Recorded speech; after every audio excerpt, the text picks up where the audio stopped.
Bismillahirrahmanirrahim. A'udzubillahi minasyaitonirrajim. Bismillahirrahmanirrahim.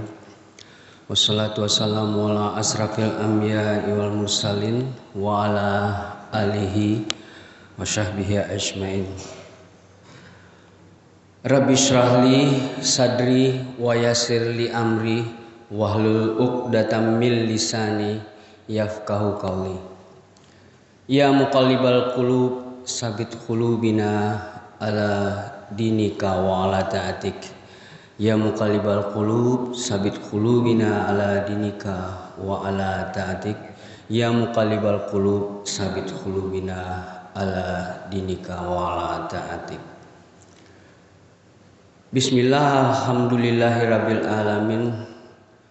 Alhamdulillah, hari ini kita masih berada di sini di masjid kesayangan kita Baitul Ma'mur, dan tetap dengan subuh mubarakah yang alhamdulillah masjid kita masih ramai sesuai dengan namanya Baitul Ma'mur ya Bapak-bapak.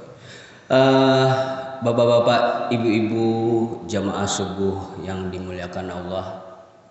Sebelumnya saya ingin menyampaikan juga kenapa saya membacakan ya muqallibal qulub sabit qulubina ala dinika wa la ta'atik sampai 3 kali.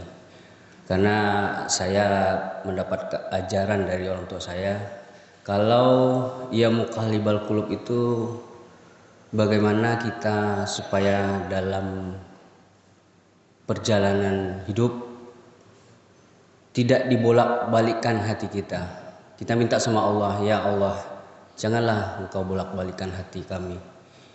Bagaimana kita bisa perjalanan hidup, menjalani hidup ini dengan hati yang mudah-mudahan diberkati sama Allah.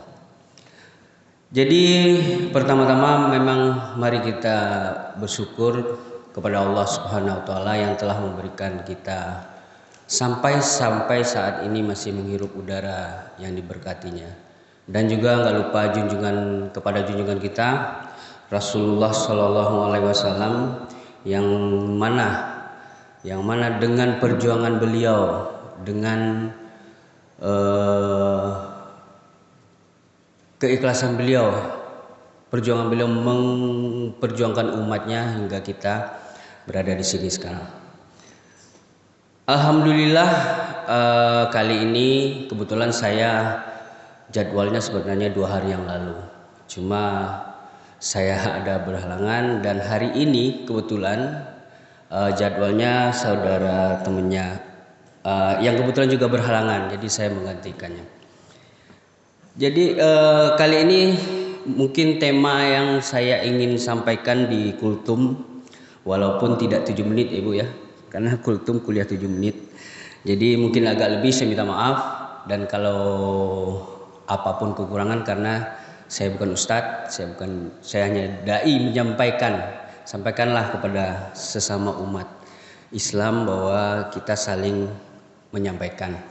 Jadi kali ini saya kemarin berbincang sama Pak Pito juga, apa Pak yang bagus tema kalau untuk kali ini. Nah, sebenarnya kemarin ada tentang memuliakan tamu. Saya pikir-pikir, saya suka browsing, suka lihat internet. Jadi saya suka dengar Adi Hidayat, saya suka dengar Ustadz Abdul Somad, saya suka sama Ustadz Daas Alatif. Rata-rata mereka banyak yang bercerita tentang wanita. Karena bagaimanapun wanita itu jadi topik yang paling bagus untuk diulik-ulik. Karena kita tetap gimana pun wanita adalah di sekeliling kita, ibu kita, adik kita, istri kita juga wanita. Jadi ya kali ini saya ingin menyampaikan sedikit walaupun singkat tentang wanita yang dirindukan surga. Wanita yang dirindukan surga.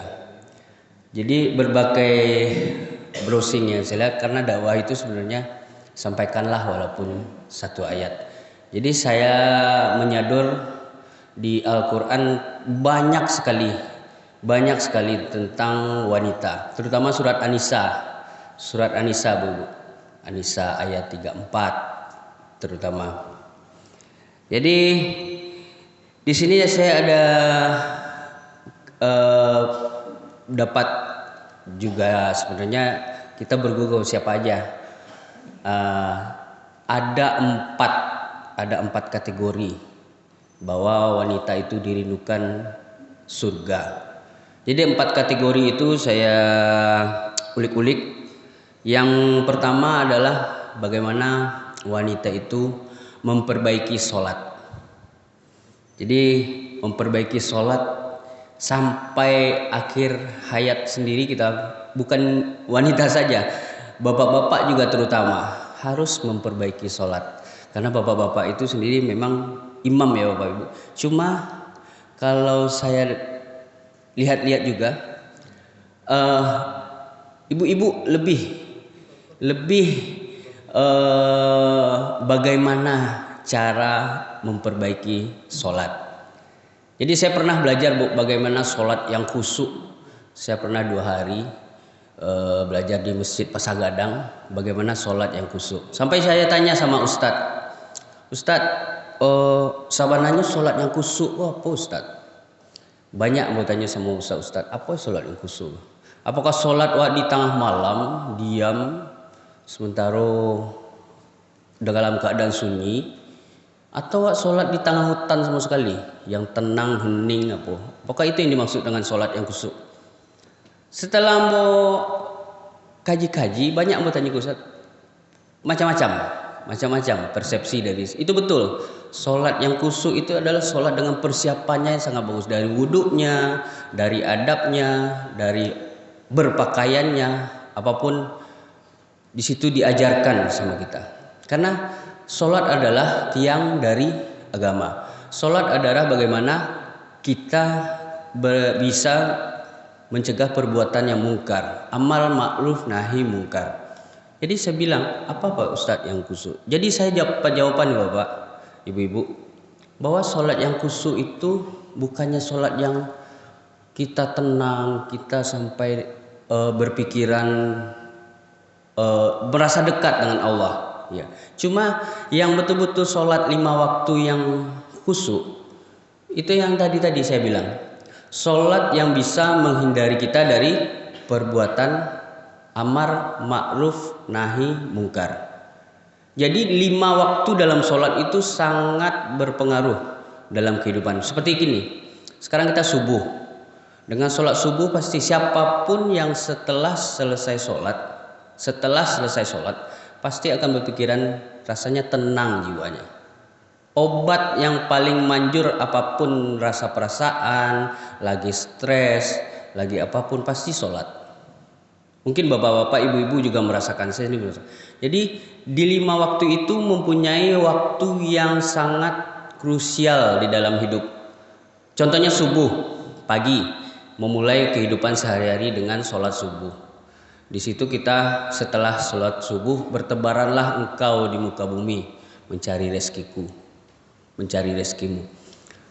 Subuh, menjelang subuh diselingi dengan sholat sunnah. Ada sunat duha yang bagaimana kita sendiri, kalau mungkin ibu-ibu atau bapak-bapak yang bekerja atau menghadiri acara, di dalam Islam sendiri diajarkan dalam kehidupan itu bagaimana istirahat. Jadi jam 10 pagi itu diadakan break, biasanya coffee break. Kalau kita acara coffee break itu sunnahnya di dalam Islam sendiri adalah di mana kita sholat duha jam 9, jam 8 di antara waktu itu. Setelah itu siang sholat zuhur. Kenapa sholat zuhur? Karena itu adalah di saat manusia membutuhkan makan siang, kita dikasih waktu untuk makan siang, sholat zuhur.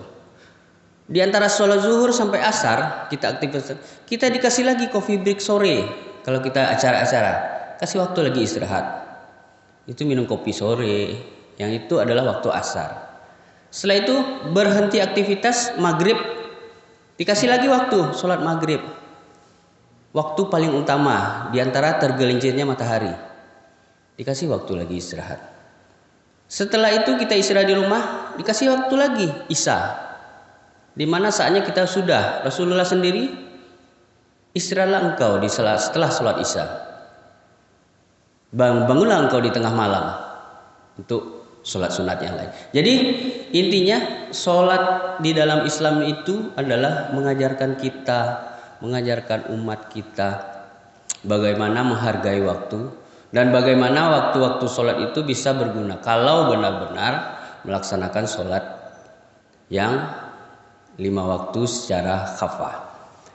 Jadi itu satu bagi wanita yang dirindukan surga. Ada 4, perbaiki sholat. Dan memang Bu, saya juga punya istri yang jika mohon maaf jika ditanya banyak halangan ibu-ibu terutama dalam melaksanakan sholat. Contohnya dalam hal haid, itu kadang-kadang jadi rancu. Saya dengar-dengar dari Ustadz ini banyak ibu-ibu yang misalnya haidnya ada rata-rata 4 hari, kadang 3 hari udah bersih, masih ragu, ternyata sholat ternyata belum bersih.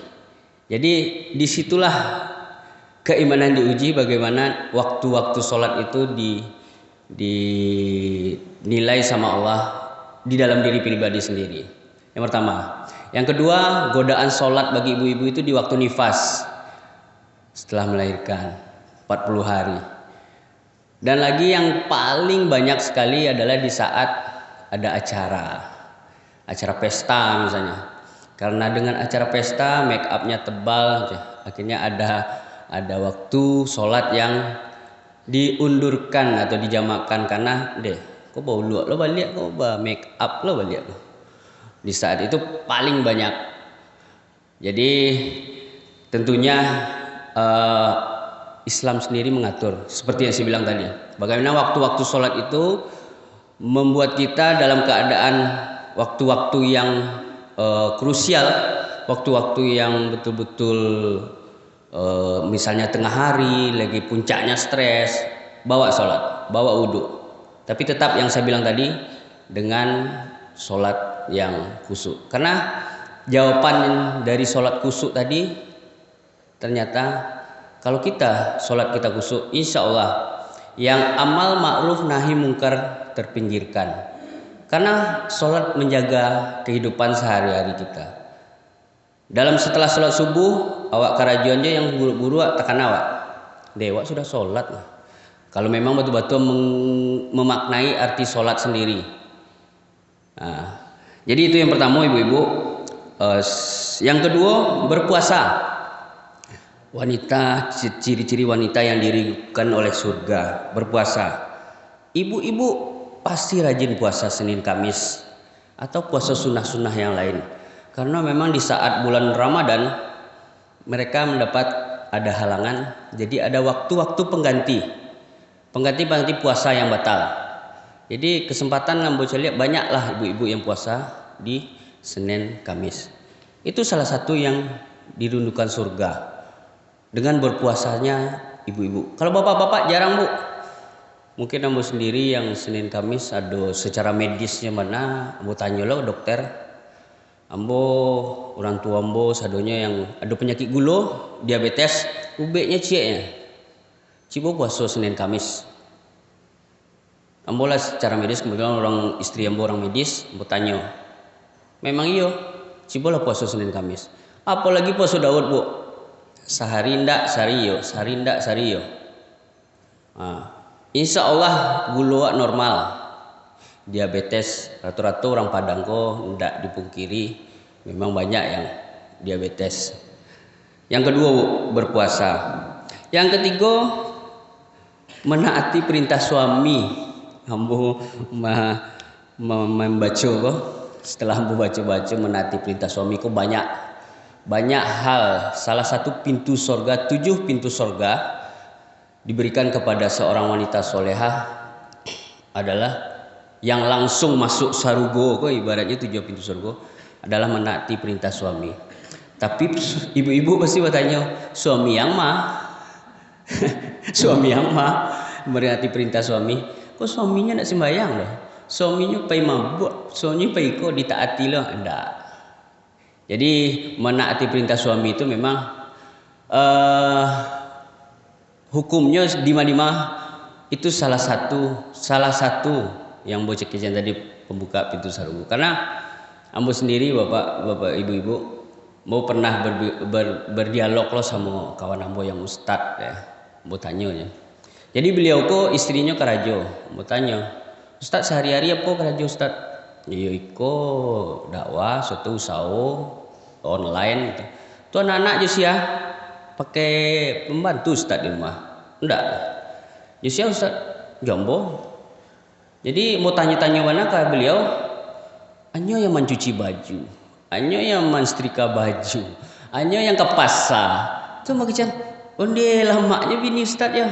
Jadi ambo tanya kanyo, aduh Rasulullah mengajarkan sebenarnya tugas suami itu intinya, karena tugas seorang ibu itulah barek. Nah, ibu-ibu, tugas paling barek itu nak ibu yang wanita karir yang kerja di perusahaan, dia paling barek ibu rumah tangga. Ambo banyak contoh kawan daki ambo berdua orang yang istrinya meninggal, anak ketek-ketek, basawaknya nak tantu ojo bu. Biasanya bininya pagi subuh masak ikut untuk anak sekolah, mantan anak sekolah, siang japui anak sekolah. Aduh membeli makan sarapan iko saudara, tiba-tiba kehilangan padahal suaminya kok orang hebat kok, tapi kecil lagu anang separuh nafas tuh hilang. Kalau lah batu-batu suami istri itu separuh jiwaku pergi aja. Nah, jadi ndak gampang jadi seorang ibu rumah tangga. Menurut ambo ya, karena ambo mempunyai istri dan ambo juga punya orang tua, barek jadi seorang ibu rumah. Jadi Rasulullah pernah sahabat menanya, ya Rasulullah, salah satu penghuni surga terbanyak itu adalah wanita, karena perbandingannya memang di akhir zaman itu perbandingan wanita dan pria itu lebih banyak wanita, tapi penghuni neraka juga banyak wanita. Nah, jadi dalam kehidupan topik yang paling, kalau mau tanya ke Ustadz lah kawan-kawan ambo, apa yang paling payah Ustadz? Kalau Ustadz ibaratnya banyak, bukan banyak lagi ya, adalah beberapa Ustadz yang bercerita tentang poligami misalnya. Kalau lah baca itu tentang poligami, ibu-ibu mereng sekali sekali. Jadi cuma kalau baca itu bagaimana wanita soleha, wanita itu. Jadi intinya di hidup awak sendiri bergelut jo kehidupan orang-orang yang awak cintai, yaitu ibu. Ibu itu wanita. Jadi itu Bu, pertama perbaiki sholat, yang kedua berpuasa, mentaati perintah suami. Dan yang terakhir jaga harga diri. Nah, itu yang banyak kini ke jaga harga diri. Kalau ibu-ibu yang zaman 70-an 80-an insya Allah. Tapi yang angkatan ambo Bu, angkatan 90-an kok. Bukan mengicip bajilbab lagi bajilbab. Tapi bajilbabnya bantu lontong Bu. Bantu lontong Jawa kok, Lontong Jawa tuh kan kabek tuh. Cibu ibu buka kabek lontong Jawa tuh nampak kata-kata ya. Jadi yang bocor juga kawan-kawan ngecek padusi itu. Kalau bantu lontong mulai itu bantuannya. Bajilbab lagi di bawahnya ketat. Apakah itu yang dimaksudkan menjaga harga diri? Pai keluar, pai acara-acara babada sataba-tabanya. Bagalang sebanyak-banyaknya. Bacalian sadagalunya. Tiba di rumah, sebenarnya memulakan suami itu, berdandanlah kamu sebagus-bagusnya di rumah. Intinya di rumah. Di luar bacalian ke orang. Kalau kecil Ustaz Latif, di rumah kok ada daster ko nan cabiak ketiaknya pakai aja. Kok ada badak kok, ndak bawa badak di rumah.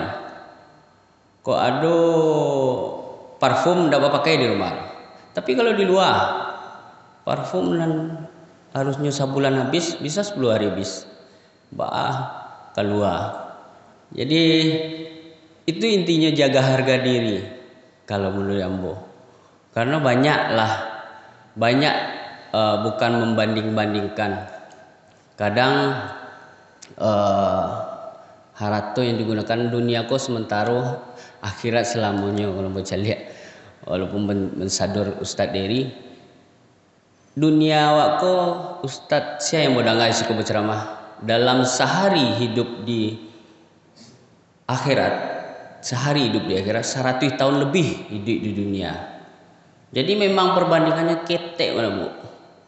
Tapi tetaplah mengejarlah ilmu dunia, mengejarlah segala di dunia untuk bekalmu di akhirat, untuk bekal awak di akhirat nantinya. Nah, banyak yang kini mengajar dunia. Apa filosofi awak karambia? Mumbang jatuh, kalapo jatuh, nan tuo jatuh aja, nan putiak jatuh aja, nan karambia mudo jatuh aja. Jadi hidup tidak ada yang tahu. Jadi termasuk yang menjaga harga diri tadi. Ambo selalu bukan mau menilai kawan-kawan ambo ya, bukan angkatan ambo. Banyak yang jilbabnya itu buka tutup bu. Piu acara apa jilbab? Tiba di posting di Facebook, nanya berjilbab lah. Jadi buka tutup, kau mentuk pintu tol macam bu. Buka tutup. Jadi sebagusnya ya dimanapun tetap jilbab. Cuma ambo tergerak loh, paling ribet jilbab kok di orang Indonesia kok bu. Ambo di Ustadz Adi Hidayat benang itu lo ceramah ya. Nyopai ke Makkah, jilbab wanita di sini tuh basorong saya, selesai. Pai ke Malaysia, jilbab ke Filipina sebagai. Kalau orang awak, kawan-kawan ambo bu, kok dapet sepanjang meter berputar-putar lo tuh, bapilin lo jilbabnya. Jadi ribetnya jilbab, punya rato-rato. Jadi perbandingan di Ustadz Hidayat, kok ribet ya kalau urusan di orang awak. Kalau di luar negeri sampai di saatnya kesimbayang ya banyak sorongan bananya. Kesimbayang tuh popo berjilbabnya. Tapi beda-beda. Yang penting berjilbab daripada nak berjilbab nah ibu. Yang penting berjilbab. Jadi itu bu, singkek saja ada ampek yang ambo sampaikan kini ko memang ambo ambil dari beberapa literatur itu wanita yang dirikung surga. Jadi ada ampek perbaiki sholat di situ, berpuasa dan mentaati perintah suami, dan terakhir menjaga harga diri. Jadi ada ampe masalah itu yang jadi krusial bagi ibu-ibu. Sekian dan terima kasih, dan mohon maaf kalau ada kekurangan, karena kekurangan hanya milik ambo, kesempurnaan milik Allah. Dan satu lagi bapak-bapak ibu-ibu, ambo sampaikan kebetulan Ustadz Adi Hidayat besok malam di Al-Azhar, di Masjid Al-Azhar. Beliau ceramah, setelah Al-Azhar pagi di Steba. Jadi beliau ada 3 hari di Sumbar kok. Besok insya Allah jadwal nak berubah. Jadwal petangko di Pasagadang Cie sama di Steba. Ternyata berubah, Pasagadang tidak di Al-Azhar.